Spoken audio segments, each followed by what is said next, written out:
What is up, everyone, and welcome to the Random Encounter Podcast, episode 108. I'm your host, James, and I'm joined by Phaneckswhy himself.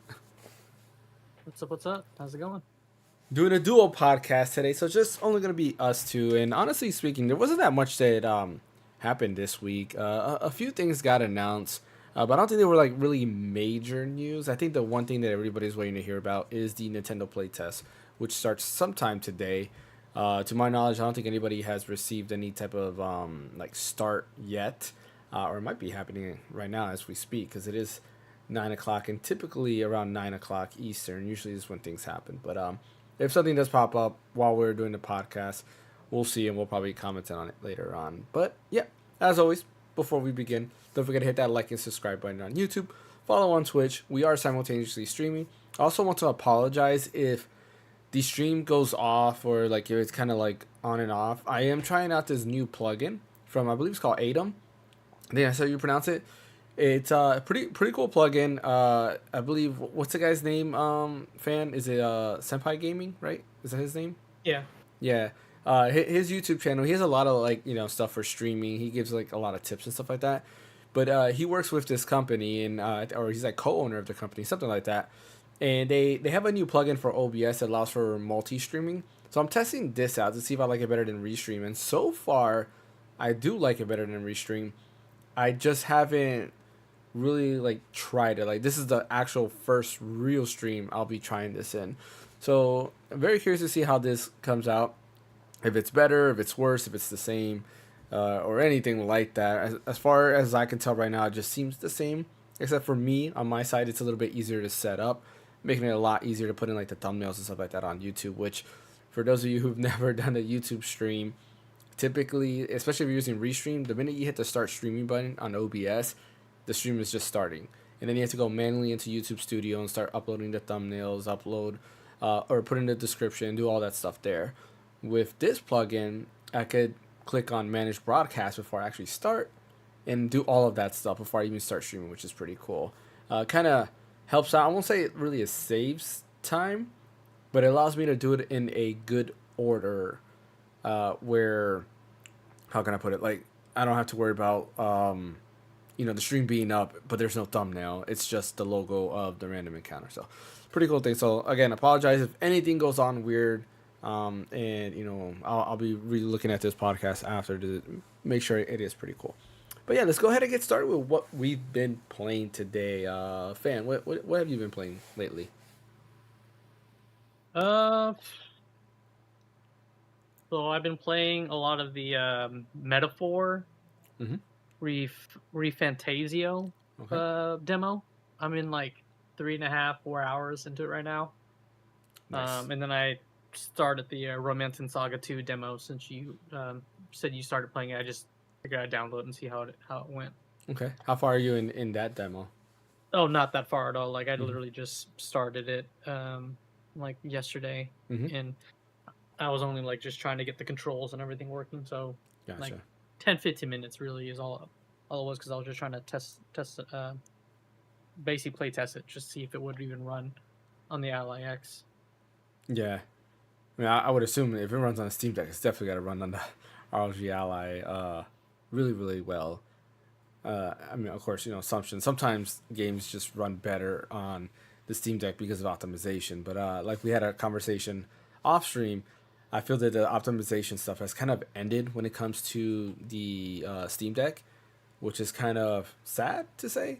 Because when the Steam Deck first came out, Valve themselves were helping optimize games like Elden Ring, Resident Evil 4, and stuff like that to make them run really, really great. But haven't really seen that with a lot of newer games. Final Fantasy XVI is a great example that I would think they would help kind of step in and, help make it run better on the Steam Deck. But nothing like that has happened, which is pushing me closer to buying an ROG Ally X. And who knows, maybe I'll get one soon, and I can do a full review and see if the ROG Ally X changes my mind, which I don't think we'll see. That bigger battery is a huge plus, because the battery is really everything for me.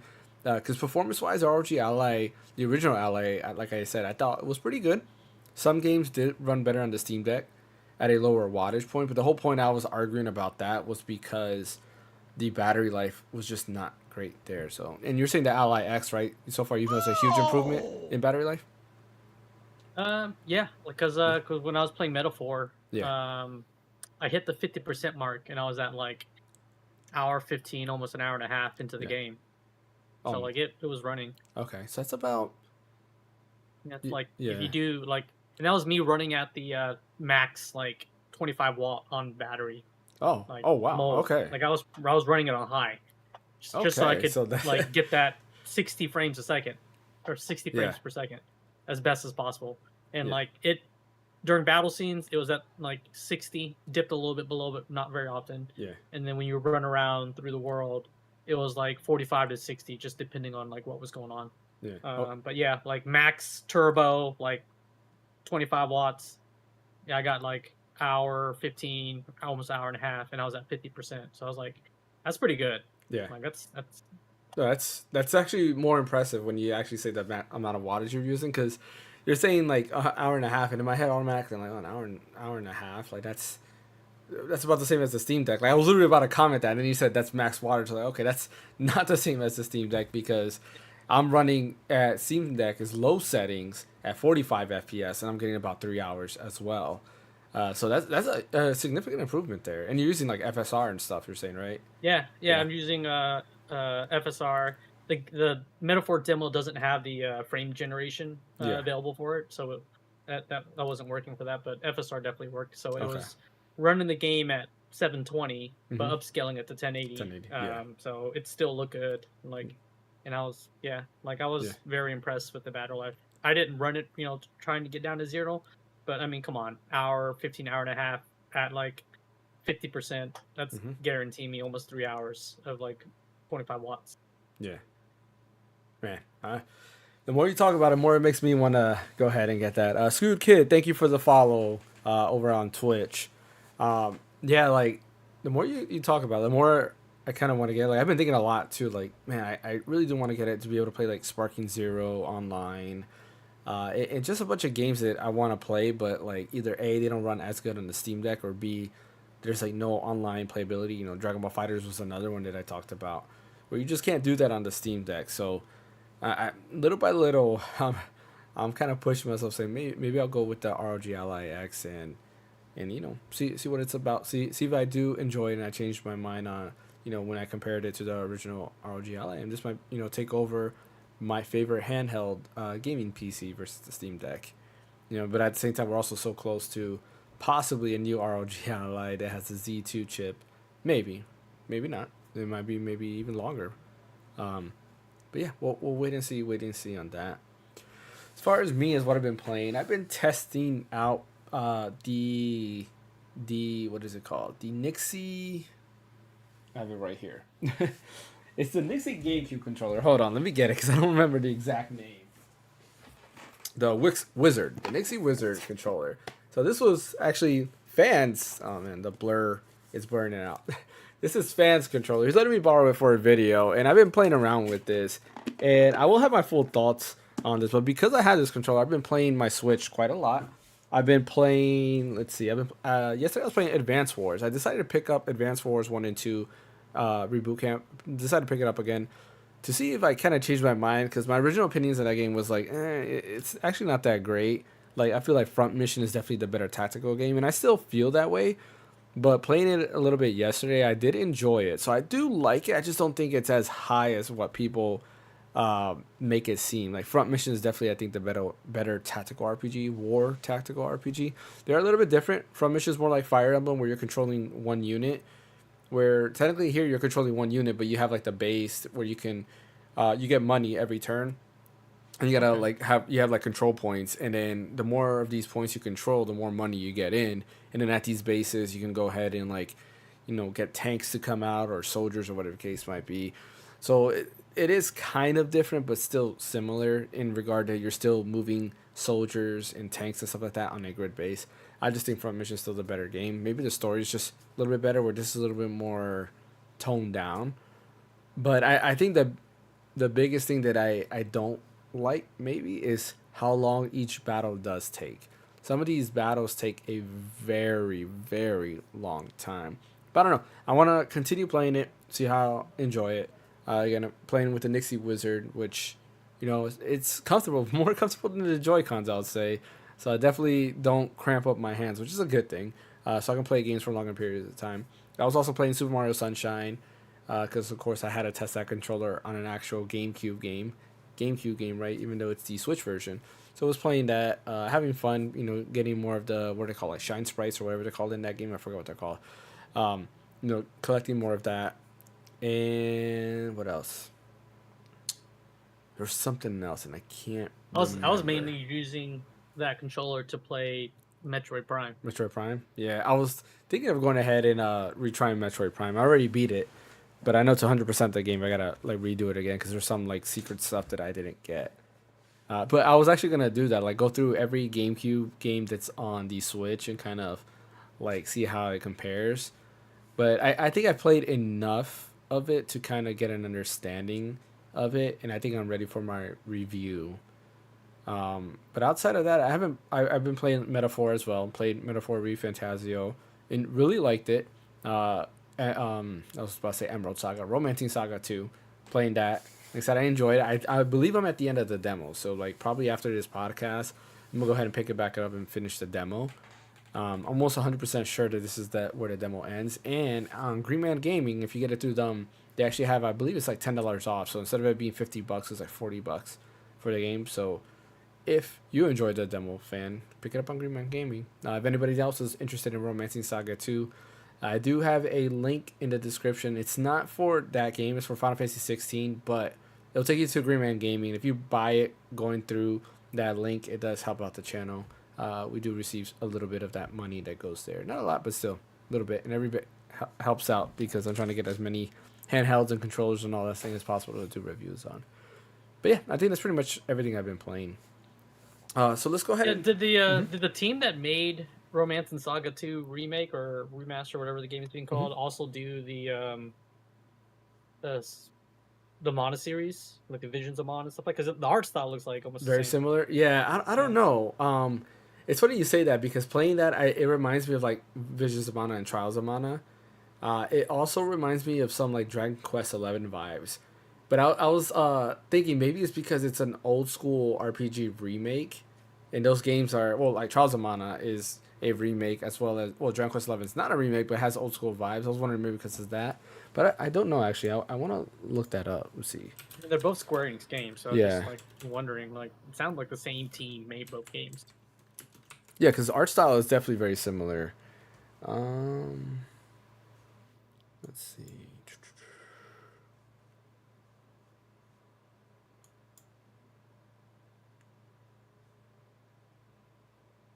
Doesn't even say who it is on here. Let me see on their official website if it says. No, it's got media, characters. That's all the Saga's games.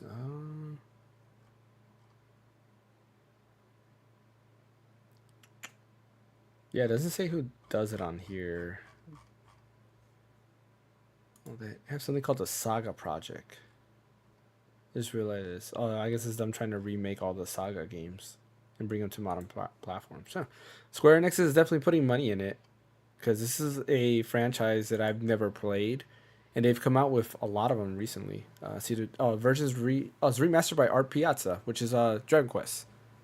Okay. Let me see. Let's find out what they did recently. Super Mario RPG as well. Yeah, Dragon Quest XI.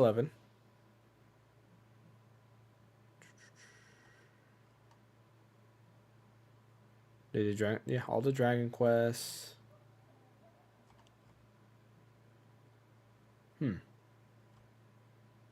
No, Trials or Tales. Let me see.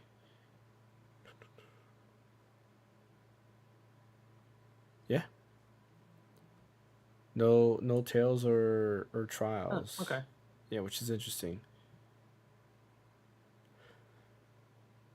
Oh wait, no, hold up.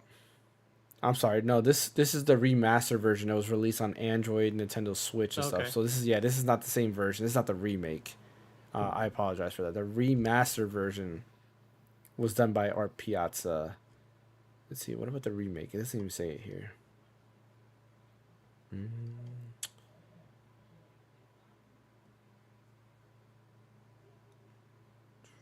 Alpha Dream.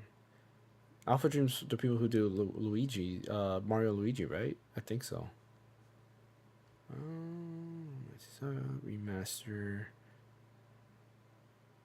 Yeah, I guess they don't have the devs announced for the remake. I wouldn't be surprised if it's done, because you're right, it is very similar, but it's similar, but I don't know if it'll be the same, because Vicious and Mana and this game are so close together. It'll be hard for them to be the same developer. Let's see, developers, Oka Studios. Let's see, what have they done? Oh, that's from NetEase Games. So it might not be.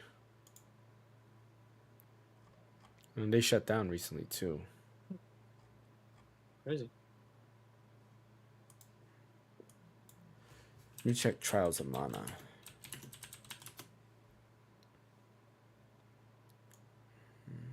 Trials of Mana. Nope. This is Scene Inc. Maybe. Do you remember on the splash screen? Does it say Scene or whatever? XEEN? I don't remember that. Because according to the Wikipedia here, Trials of Mana was our last game. Okay. The other games they've done were Sonic Unleashed, Sonic Riders, Ridge Racer 3D. A few other ones. But that's only Nintendo. That doesn't sound right.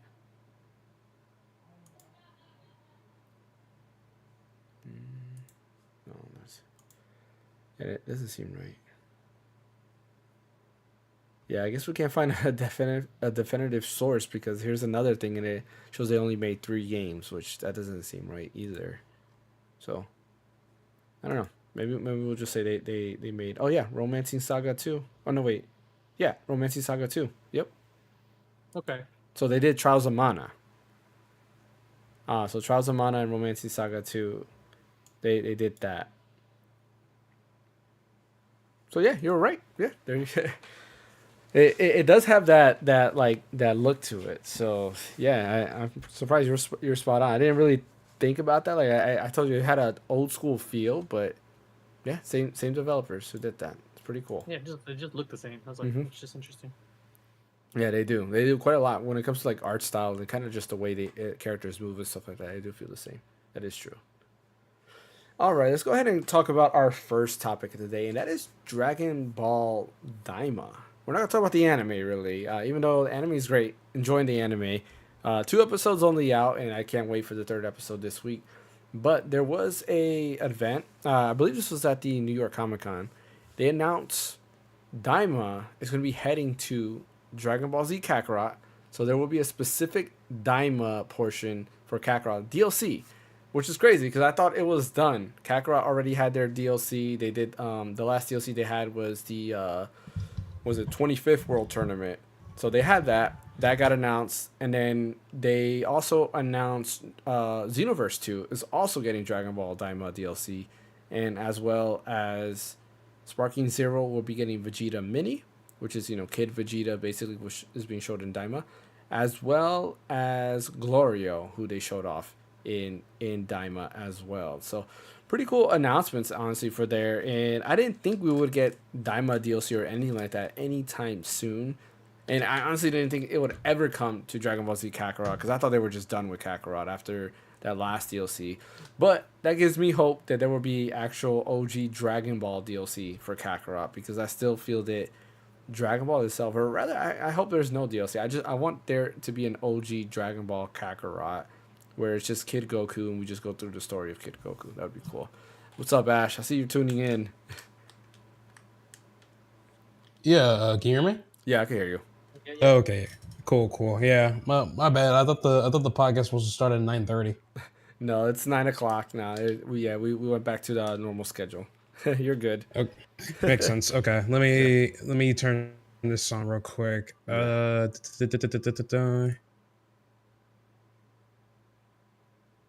Okay, so what I miss? No, we just talked about what games we've been playing, and then and stuff like that. Right Oh, now, we're talking okay. about Daima. Perfect So timing. yeah, I'm still playing Path of Radiance in the background, so there you yeah, nice. I see that. What map is that one? go. So far it's the hard map. It's chapter 11 for me. Okay. Well, the reason why I'm calling it hard because I'm playing on hard mode and I'm trying to keep everyone alive, which is hard to level up Mist without her getting one shot by uh lance knight with a steel lance. It's Yeah. crazy how hard I have to like keep Well- like looking and stuff. So Well, yeah, Mista is your healer, right? yeah, she's one of my healers, but Yeah. apparently a lot of people are telling me to like level her up and stuff as much as you can because she should become really extremely useful during endgame. So that's what I'm trying to do. Her along with Rolf too. Yeah. Yeah. I think the only reason she would be useful is semi-spoiler, so I really don't want to spoil it. But there's a reason why she's useful, but it's not in the way that like I don't think she's a really good unit. I would say that. Oh, I see what you mean. Yeah, I kind of like seen her like when people say, "Hey, user should become useful later on." I thought of her as Donald from Farmer Awakening because Yeah. he started as a villager and then Yeah. you could turn him into like a mercenary and hero, and he's like a total badass now. Yeah. So that was a whole expectation I had of Mist. If anything, she should probably become a badass healer later on or something like that. So No, I don't know. not that. But yeah, right now we're talking about the Daima DLC. Did you get to check that out? Oh yeah, Yeah. love it. What do you think about it? 1,000,000% love it. I mean, I already love the Daima anime so far. It's pretty much what Toriyama really wanted most of all. I feel because I feel that when he was writing the Boo Saga, right? I think he kind of felt tired when writing it because Yeah. he really wanted to end it off with the Cell Saga, but you know, Toei Animation and Shueisha were like, let's get one more season in there because it's going off the charts and everything. So he wrote the Boo Saga, and it did well, of course, but he was just done after that, right? Mhm. I feel like Daima is literally his last passion project, and you can literally feel it and see it at the same time. So I'm all the way with this, and it's great that they're putting Diamond DLC in Kakarot because I felt like they should have started with OG Dragon Ball when it came to the RGB aspects. I feel like that will be a better fitting for it because I think it will give you a better what's the word? A better view of the Dragon Ball world itself since you're not always flying around and stuff. You're going through trees, walking from branch to branch and interacting with other characters and everything. Hopefully they do something like that for the Diamond DLC. Highly doubt that, but we'll see. I don't know. Yeah. I just noticed that my NVIDIA noise suppression just out of nowhere shut off. I don't know if you guys were able to hear all my background noise for a bit. No, I didn't notice anything at all actually. So, That's interesting. Yeah, on but stream I saw it. It was popping up like crazy. Like you can hear all my background noise and everything. I don't know why it just does that. It's just randomly just shuts off on its own and does its own thing. So annoying. But yeah, Diamond DLC, I'm all ready for it. I'm already loving the anime, honestly. Like I know a good amount of people were just wanted to wait for Super, but honestly, I feel like I hate to say this, but it feels like with Super, it's like reuse tropes, if that makes sense, right? Because you already know what's going to happen. You're going to see a whole bunch of power ups. Vegeta's going to get a power up. There's going to be an advantage in a couple seconds, and it gets knocked down. And then Goku later on gets a huge power up, and eventually almost defeats the villain and stuff. The moral arc was a bit different because he was on his knees when both Goku and Vegeta were up, and we have that random surprise with Goku, not Goku, with Frieza with his new form. But still, I feel like it's going to be the same rehashed stuff, and I feel we need to go back to its roots and just go from there. That's just my opinion. I'm not really too excited if we get a new season of Dragon Ball Super, if that makes sense. Yeah. I'm not, because no, I agree with that. Before I give my thoughts, Fan, what are your thoughts on the DLC stuff coming to Kakarot, Sparking Zero, and Xenoverse? I think it's kind of cool, especially the fighting is going to be different because Kid Goku is going to use the extended rod more as his main attack versus punching kicks because obviously he has reach. I kind of wish they would have brought back the Nimbus Cloud. Oh yeah, same. Same. But it is what it is. Yeah. But, yeah. That'd be cool. I'm excited for, like I said, most of them. Most of all, I'm excited for Daima and Dragon Ball Z Kakarot, because if they do the whole like Demon World planet, and you being able to like explore that and kind of go through the story of Daima, of course, when Daima ends, I think that's going to be really, really fun.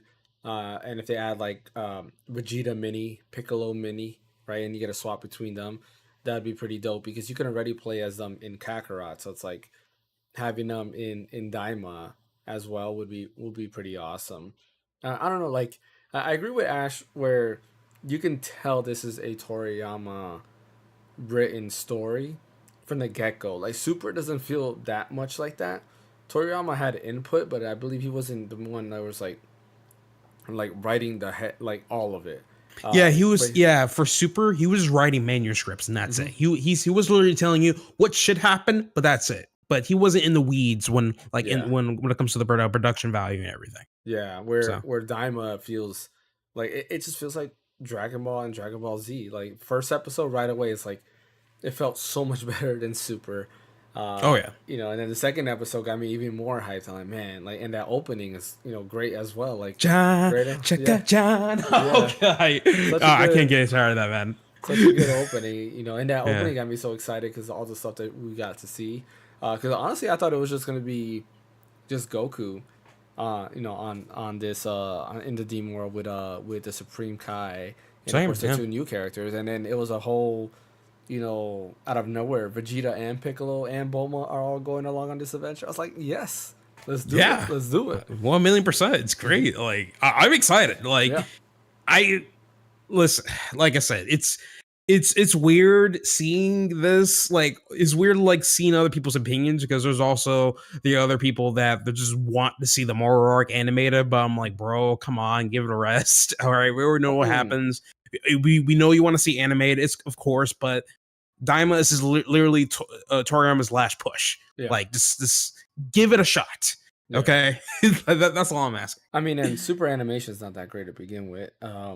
Like the Daima animations already in just 2 episodes destroys anything that I've seen in the Super animation. Oh yeah, I agree. Of course, this is the studio that did the Dragon Ball Super Broly movie, so you expect good things, because the Broly movie had an amazing animation.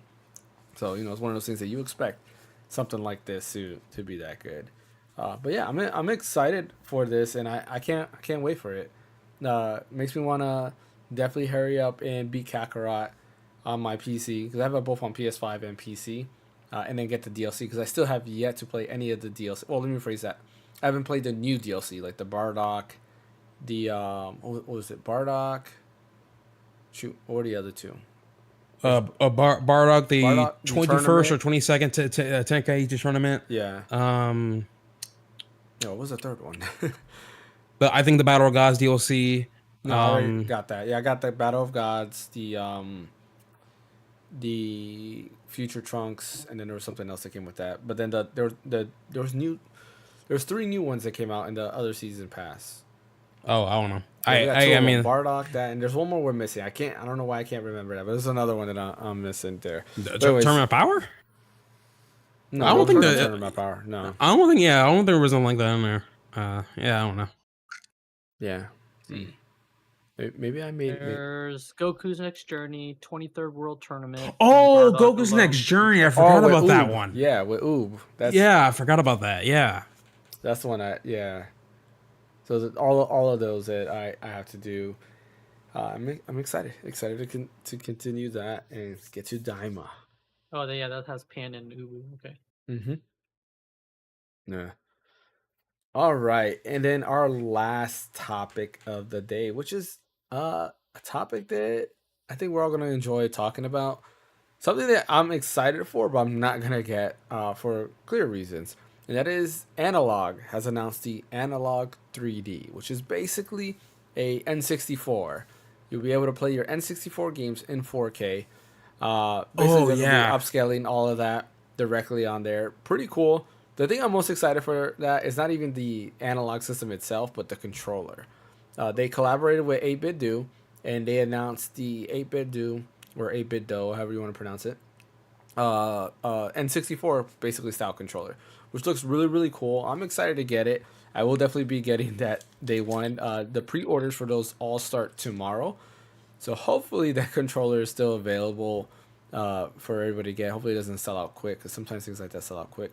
But this controller is great because it'll work not only for the Analogue 3D, but it will also work for a PC or a Nintendo Switch, which is nice. So if you want to play Nintendo 64 games and have the C buttons versus like a right thumbstick, this is probably the best option to go ahead and play that. I don't know if it's kind of like the Retro Fighters one, where it is recognized as an N64 controller when you pair it with the Switch. That we have yet to know, but I'll be curious to see if that is, because that is something the Retro Fighters did well, where the minute you pair it to your N64, to your Nintendo Switch, it's recognized as the official N64 controller, so it kind of knows what it's doing, which is pretty neat. But what are your thoughts on this? So, okay. So first of all, I love actually. This is one of the few like consoles that like I might pick up, mainly because the fact that this is like a refresh of the N64, and plus all the graphics are upscaled. I'm pretty sure it's emulated, of course, which brings into my second thing is I'm worried about that portion of it, because I'm pretty sure Nintendo's going to try to cease and desist this project. Emulated. Oh, it's not? Emulated. No, it's all FPGA, so it's hardware that is upscaling your actual cartridges. So you would put in an actual. Oh, got it. Okay. And it's got hardware that upscales everything to 4K. Interesting. Okay, that makes sense. You can kind of do that now. They have like mods and converters and boxes that you can buy and hook up N64 systems to. Yeah, I've seen that. Will do all the upscaling for you. Yeah, but they're like hundreds of dollars. So they're like exact same of what Analogue is going to charge for their N64. So my question is, do you still need the actual N64 hardware to even like still experience it? Just the cartridge. You just need just the game. So how is this machine able to run the N64 games to begin with then? Because it's got basically has a chip that will basically program itself to run like an N64. So it's the same as their Analogue Pocket. The Analogue Pocket that they sell has an FPGA chip. So it's an actual like CPU GPU chip, a system on chip that will basically program itself to act like the hardware of the system it's running. So it's not emulation; it's all hardware. So it's not even at the software level. It's at the hardware. It's at the hardware. Okay. Yeah. Oh, okay. Yeah, because Analogue Pocket, you can use it to read GBA, GameCube, not GameCube. I'm sorry, Game Boy, Game Gear. Like they have readers for Game Gear, so it reads actual cartridges, and then the chip itself just basically programs it to think like, "Hey, I'm a Game Boy Color. Hey, I'm a Game Gear." Okay, where the N64 is like, it's programmed to be, I'm an N64, but I'm going to upscale everything to 4K. Okay. Then if that's the case, then that kind of erases my worry for that. Yeah, that's cool. That's nice. Yeah, I mean it's hardware that it's like the whole like pirate, like it's not pirating. You're just playing your physical games on hardware that just is better than what Nintendo had at the time. So yeah. I mean, it's hard to get these analog devices anyway, so it's going to be tough for anyone to get their hands on them. I mean, the Pocket's been sold out like forever. Jeez, yeah, because scalpers, wonderful. I think. No, my theory, I guess. It's actually their business practice. So they they'll release it, and they probably maybe release 10 units, and that's it, and then people just get lucky. And 10 is probably an understatement, but yeah, they don't release that many. And then they wait to hype it up, and then they release another variant of this to get people going there. So yeah, it's a lot of not the best business practice. I won't say it's shady. It's just kind of, I don't know what. It's almost kind of like a Kickstarter / Indiegogo, but it's based on who can get in line or on queue to get one. Because I think they make it as ordered or as made paid basis. Yeah. Because again, it's limited quantities. So if they say, hey, we're only going to make 10,000, and whoever's the first 10,000 people to get in line and get it, that's what it is. Yeah. So it's just one of those niche specialty items. See, as much as I like, the analog 3D and the concept of everything of it, my only downside for me personally is that I don't have any N64 cartridges anymore. So like, Same. there's nothing I can really do with this machine. And not This is only for the that, collectors. oh yeah, for sure, definitely the collectors, people who probably still want to go ahead and play, their N64 games, or maybe their N64 doesn't work, or they don't have a CRT TV, to play it, so they want to, be able to use it on their 4K TVs or whatever. For people like that, and honestly, if I still had an N64, if I still had N64 cartridges, I might have thought about it, but yeah, just not my cup of tea, unfortunately. There. Oh, what's up, Bryant? Will it run ROMs? I don't know. That's one thing we don't know yet. I don't know if they said it will. I mean, in the beginning, the Analog Pocket didn't run ROMs, and they later on updated it to allow ROMs to run because everybody was figuring out ways to run it, to put ROMs on there. Interesting. Okay. I guarantee you that it probably will, just because it has a slot for SD cards. Right? Of course. They're gonna figure out a way to do it. The community is gonna figure it out. Yeah. Okay. I think it's one of those things where they're not going to advertise it and say, "Hey, you can run games off an SD card." It's more like you buy it and you figure it out. Type of deal. That makes sense. So. Yeah. It would be hard for people not to figure out a way. Like they will. I'm sure whatever on the software side they have on there is probably allowing those there. Because I want to say with the Analog Pocket, the cores were already there. They just had to like pretty much unlock it. When it was being done, and like people just found software to go ahead and open that up, and then Analog just did it themselves. Like, all right, here's an update. Now you can just put games on an SD card and call it a day. Which is still, I mean, the Analog Pocket is probably still the best way to play like Game Boy and Game Boy Advance games, just because of the screen, the type of display it is. It gives you the most accurate colors to simulate what a Game Boy would have looked like, even though it has like a backlit screen, which is pretty cool. Because that's something that's kind of hard to find. Like if you play through emulation, it's kind of hard to reproduce the look of a Game Boy or a Game Boy Advance or a Game Boy Color or anything like that. Let me see. How do you run ROMs on the Analog Pocket? Does it run off the SD card reader? Yeah, SD card reader. So like I think you got to go to their website and then you download like a firmware update, install it, and basically you have to install all of that, and then once you're done, yeah, you just put the games on a micro SD card and call it a day. Kind of do everything else from there. So very easy. But yeah, in the beginning, I'm pretty sure just to get it out the door, they'll probably be like, nah, we're not gonna do that, and then change their mind later. Which makes sense when it comes to that stuff. But yeah, it's pretty cool. Like I said, cool concept. I'm just excited for the controller. Controller looks great. Controller's gonna be pretty cheap too. It's like $35, $30, wow, something like that. That's surprising. Yeah, it says $40 on 8BitD's website. Is it $40? Okay, maybe. Yeah. Maybe I was wishing. I mean, that's even still with a Hall Effect joystick. Oh yeah, you're right. $40. Yeah. Yeah, Hall Effect you joystick. still get a Hall Effect joystick, which is crazy. Which reminds me, I got to get my 8BitD Ultimate. But the thing is, I'm like keen on color, so I want to get that blue one. But the blue one's like the most expensive one. I'm like, why? Yeah, I don't even know. Is it still available? Because I want to say these were. It was sold out for quite some time. The blue ones? Yeah. Let me see. I'm pretty sure the blue ones are still available. It's just nope. They're like out. $50 or $60.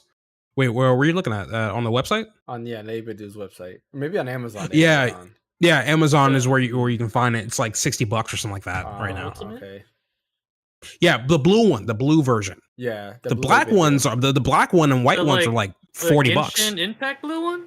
No, the regular blue one. No, like the actual solid blue one, like this blue. Oh man, they had a limited edition gold and silver limited SN30 Pros. That looks pretty cool. They were $100. Good lord! I don't see a blue one on their website. All right. I'll send you a link.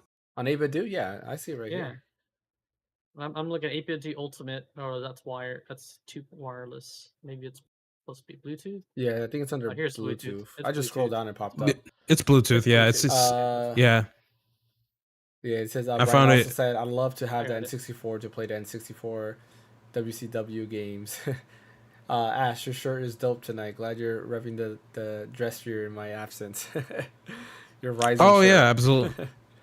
Absolutely, man. I've been having this shirt for so many years now. So. Oh man. The 8BitDo website just showed something that caught my eye, and then it switched. Come on, move. All right. I guess I'll just post it in open fields.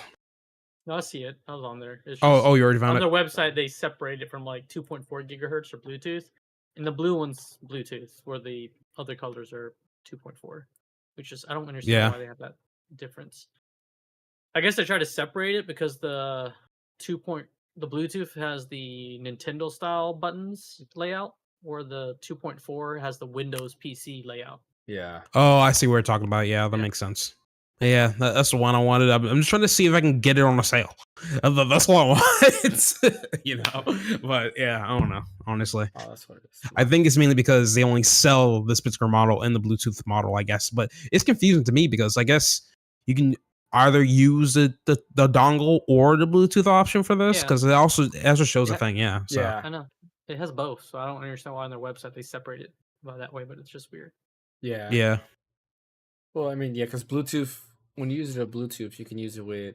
I mean, you can use it for either or, like Switch or PC. Because I use mine's. I usually have my 2.4 gigahertz set up to the Steam Deck, and then Bluetooth is for the Switch. So whenever I go back and forth between the two, that's how I use mine.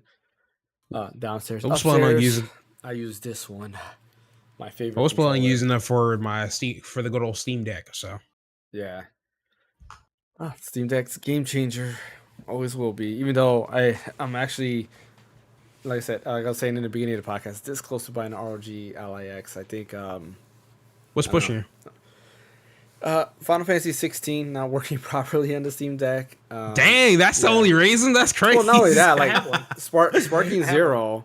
Yeah, you do. I traded my Ally for the Ally X. Yeah, and you got it. It was $100 off. Plus, you got like a $50 gift card plus trade in. Yeah.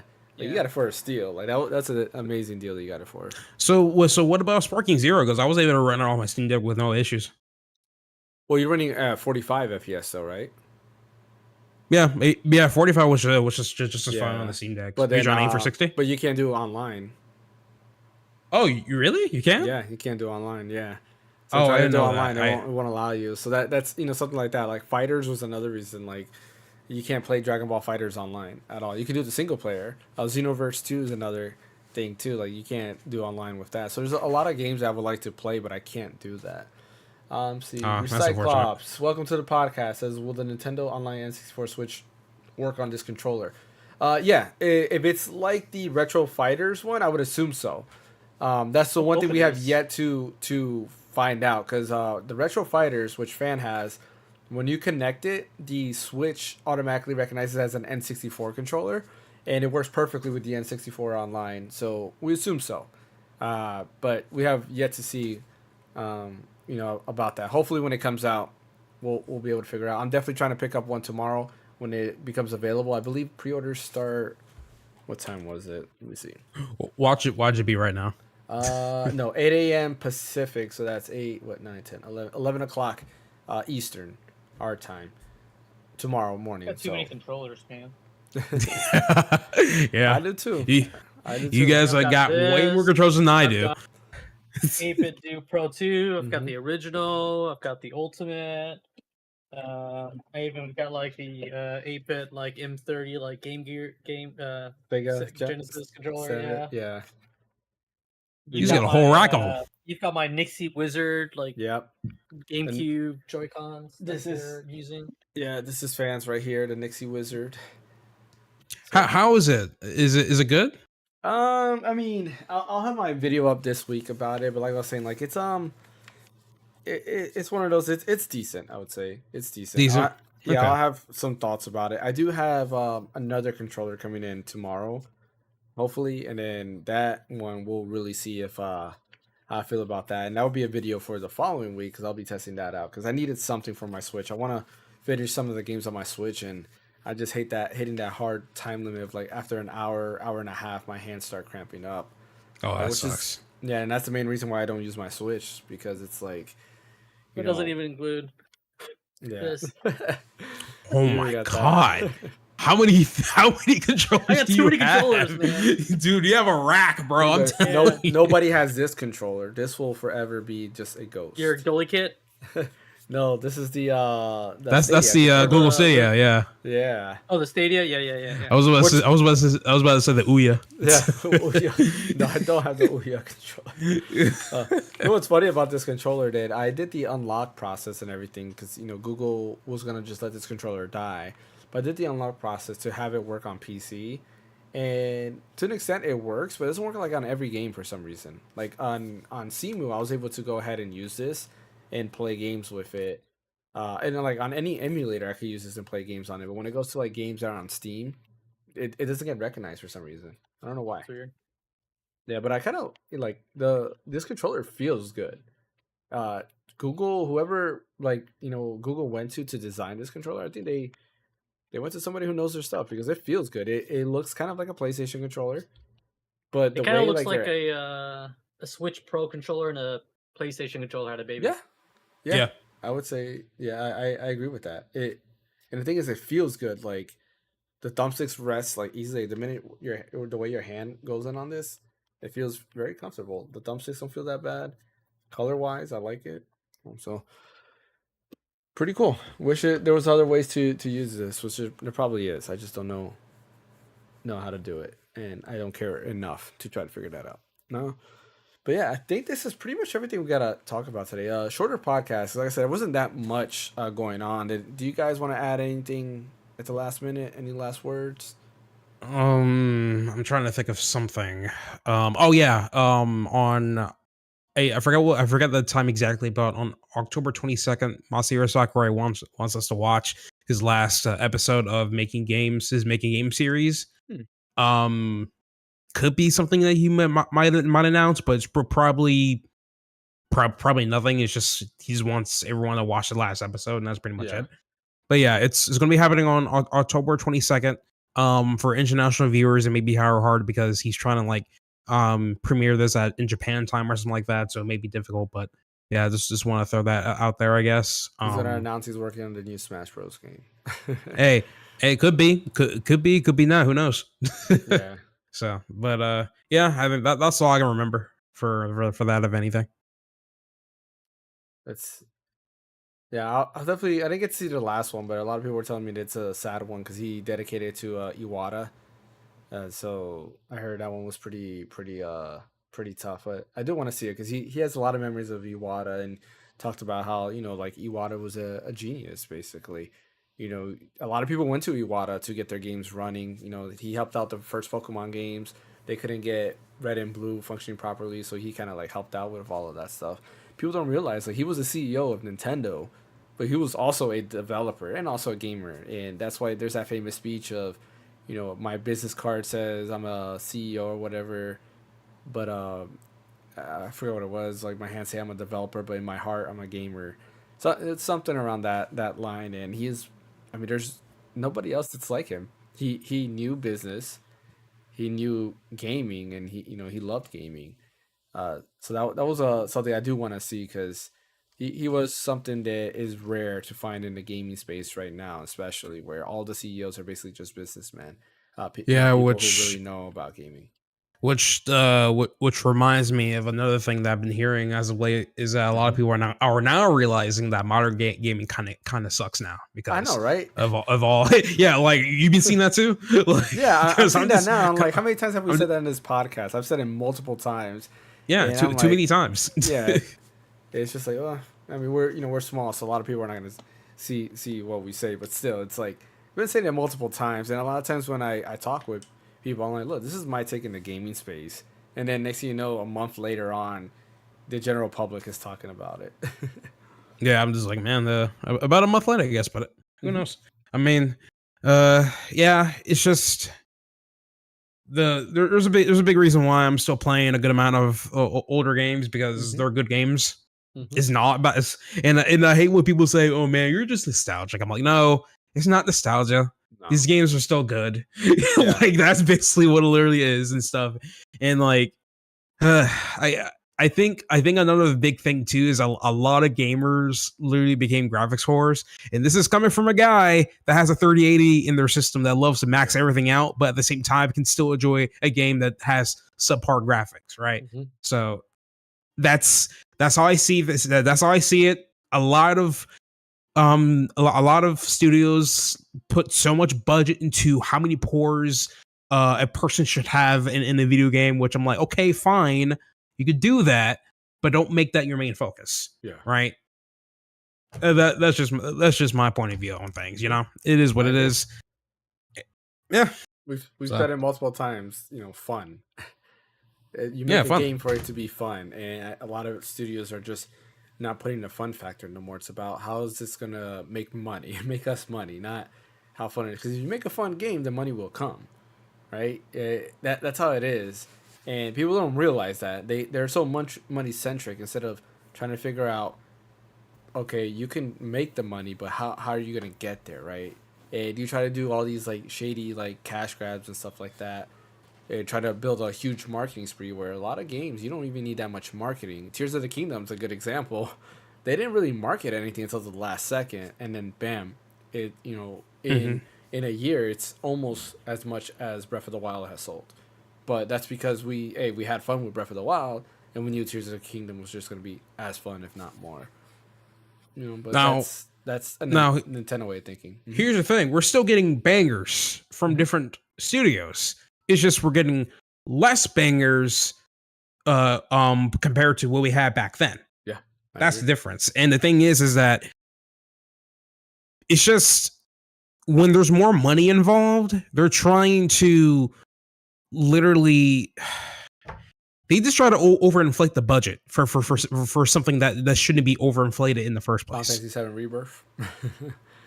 And 16 too. I'm a throw 16 on the bus. I love the game a lot, but there were certain things that they could have improved on if there wasn't too much money involved. It's so ironic where when you put money into something, you expect a better product, but instead you get a worse product. You know, and it's unfortunate. Now these days, I just don't hope for any money to go to any other hobby that I'm into, because once other people see profit in it, then it's ruined. It's like I don't know. It's weird. It's weird to me. No, I agree with you, 100%. Yeah, it's a whole thing in and of itself. So honestly, will we ever see a change? I think it really just depends on the masses and how they vote with their wallet, because we have the power. It's just FOMO. That's literally what it is. FOMO, if anything. So I agree, and I think something that I'm realizing is that not every game also needs to be like a lot of the $70 games are games that people are not really enjoying.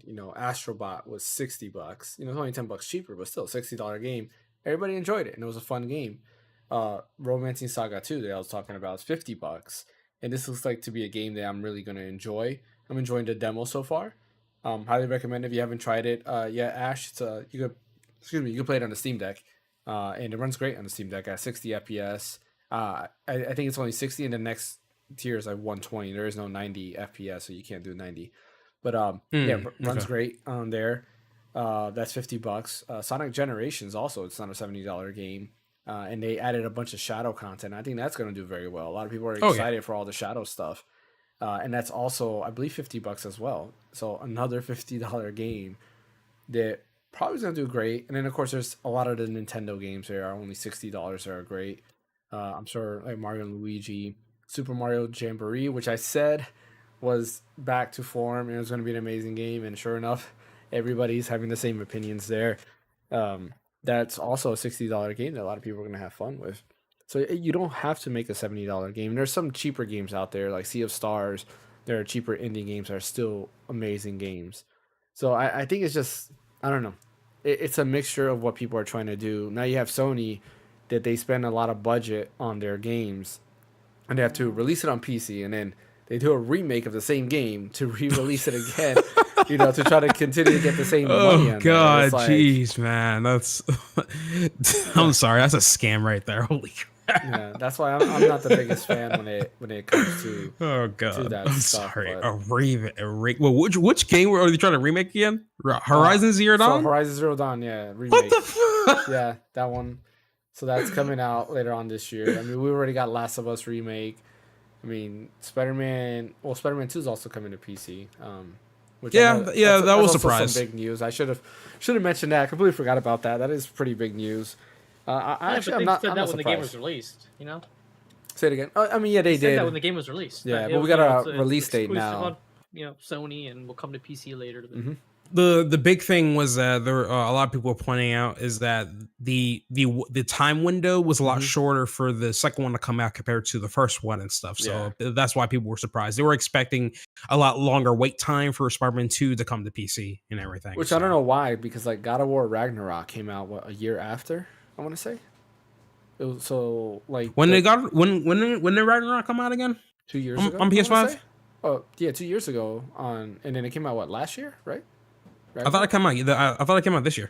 Did it? Okay. Yeah, it did come out this year. Okay, yeah. So it was about 2 years. Okay, so Spider-Man 2 is about a year. An hour. That'll be nuts. Yeah. a year and a half. So we're getting there, and I kind of knew PlayStation was looking at that way, anyways, which is why I do feel that the need for consoles outside of like Nintendo so far is becoming smaller and smaller because if you can just get everything on PC and only have to wait about a year, it might be worth it. That's what I've been doing. And what the funny part is, I haven't even bought some of these games yet. Like for example, Ghost. I haven't bought Ghost yet on PC yet. I haven't bought Horizon Forbidden West. Is that's what it's called? Yeah, that's the second one, right? That's the second one. Yep. Oh yeah, yes, yeah. Well, the thing is, I haven't even finished the first game, and I'm trying from the life of me trying to get through the beginning of it. I don't know what it is. I just couldn't get through it. I don't know. I don't know. It's I'm the same way. I picked that game up so many times and tried to beat it. Slow starter for sure. Yes, yeah. So I mean, I'm trying to do the first game so that way I can get to the second one. But I mean, there's a hard stop with that. And then with God of War 2016, I haven't finished that game yet, surprisingly enough. But I might just double dip and buy it on PC, so I can enjoy the rest of the experience on my PC instead. Because originally I had it on my PS4 and stuff. Yeah, you can play it on Steam Deck. It runs great on Steam Deck. Oh, really? That's surprising. Okay. Yeah, both that and Ragnarok. Yeah, so I'm trying to get 2016 and Ragnarok on PC if I have the time for it, of course. But yeah, that's pretty much it, if anything. Yeah, a lot of those games run pretty decent. Because I played the Uncharted Collection, or is it Lost Legacy Collection or whatever it's called. That has Uncharted Lost Legacy and it has Uncharted 4. So what does it include? Like what? So that that whole collection thing is just 4 and whatever and whatever. Lost Legacy, yeah, just those 2 games. Yeah. Okay, interesting. So 1, 2, and 3 is still not on PC yet. No, they'll probably wait for the remake of those games and then announce it. Jeez. There. Okay. No, Sony. It's fine by me because I got the power of Chiaki on my Steam Deck and I can just remote play into it and play it that way. Yeah. So. But yeah, those games run pretty good on Steam Deck. I with Lost Legacy, I had to use FSR, but for the most part, outside of like the big open area, it runs like really, really solid. There's a small area that's pretty big, like an open world, and that's the area that it will struggle in. But outside of that, it's fine. And that was like a couple of years ago, so who knows? Maybe with like driver updates and stuff like that, and Proton being a little bit better, probably runs even better now. Right now, I need every game to have FSR for my Steam Deck. I just need every game needs to have FSR. It's a requirement now. I don't care. Yeah, that is one thing, right? Playing on the Steam Deck, and I'm sure same thing with the ROG Ally. You start wanting everything to have FSR. Oh yeah, 1 million%. Yeah. So. But yeah. Any other last words? Anybody? Anything else? I don't think so. No.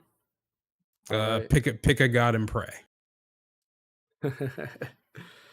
All right, so I guess we'll end it here. Appreciate everybody for joining us today. We were actually going to discuss some of our more games that we're kind of like excited for, or games that we've liked so far this year, but I think we're going to save that for next week, just because. Well, actually, I might save it for a little bit on. I might wait till after Dragon Quest 3 comes out before we discuss our favorite games. Mine's Brothership so far. So Brothership, yeah. Yes. When that comes 1,000,000%. Yep. When is that? That comes out on the 14th? Because that comes of November, I believe. Yeah. Yeah, which is the same day as Dragon Quest. Really? Yeah, same day. I gotta look that up. Honestly, I thought that game came out. Was coming out on November or something like that. Let me see. Yeah, it is November. Yeah, Dragon Quest comes out the 14th. No, November 11th. Yeah, let me see. Okay. Yeah, let me see. That might be better. Yeah, I was gonna say if it's on the 14th, because I know that Dragon Quest 3. You know which one I'm going for. The Dragon Quest 3, I will not sleep. I'm planning actually to do it. Hopefully, no promises yet, but I'm planning to do a 12-hour stream of Dragon Quest. See how far I can get in that game. So that's a hope. No promises yet, but if I do, you'll know soon enough. Makes sense. Hold on. Oh, it's coming out earlier. It's the 7th. The 7th. Okay, so a week before. Yeah. Better for them. Better for them.